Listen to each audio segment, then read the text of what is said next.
सिद्ध हो जाता है। हे गुरु ब्रह्मा, हे गुरु विष्णु, हे गुरु ब्रह्मा, हे गुरु विष्णु, हे शंकर भगवान आपके चरणों में। हे गुरुदेव प्रणाम आपके चरणों में, सारे तीर्थ धाम आपके चरणों में। हे गुरुदेव प्रणाम आपके चरणों में।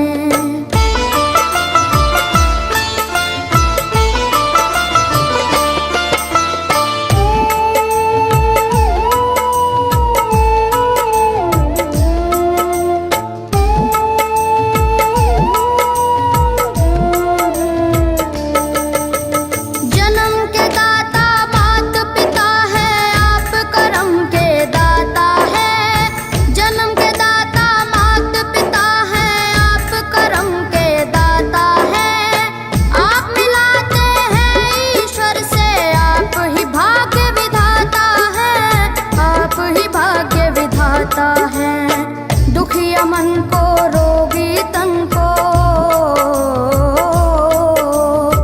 दुखिया मन को, रोगी तन को मिलता है आराम आपके चरणों में।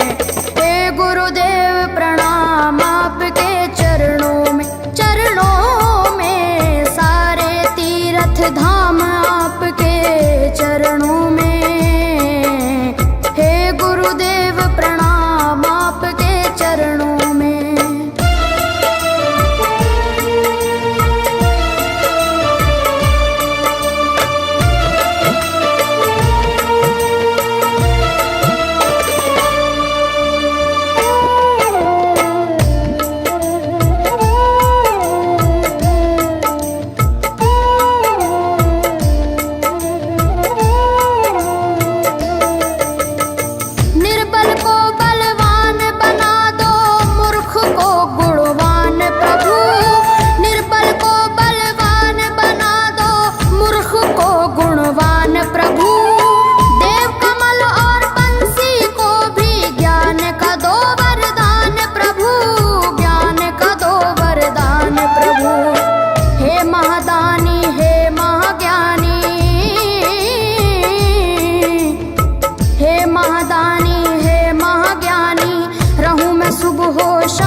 धाम आपके चरणों में।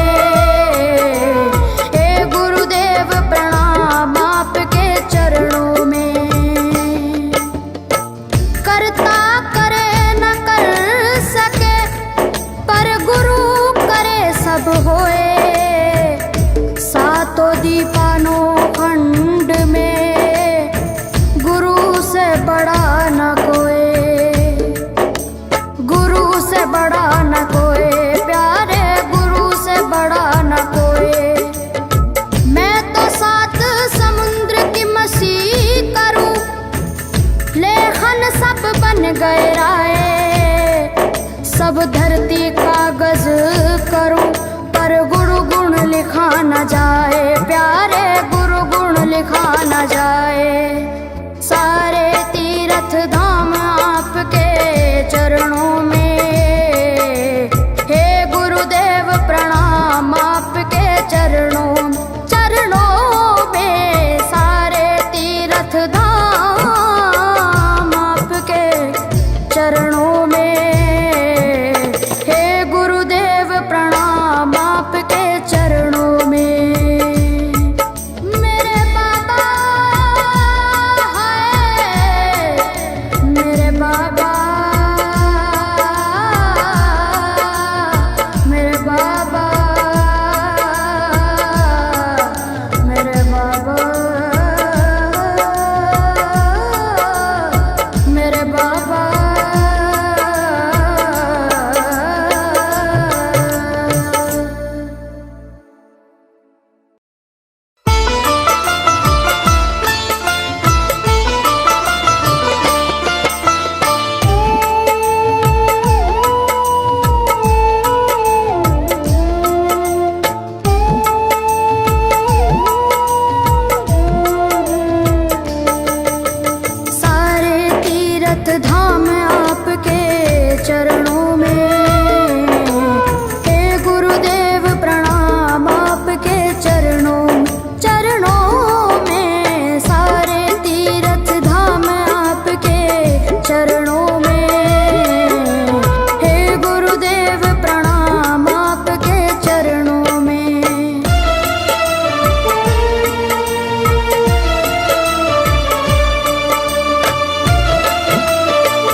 बाबा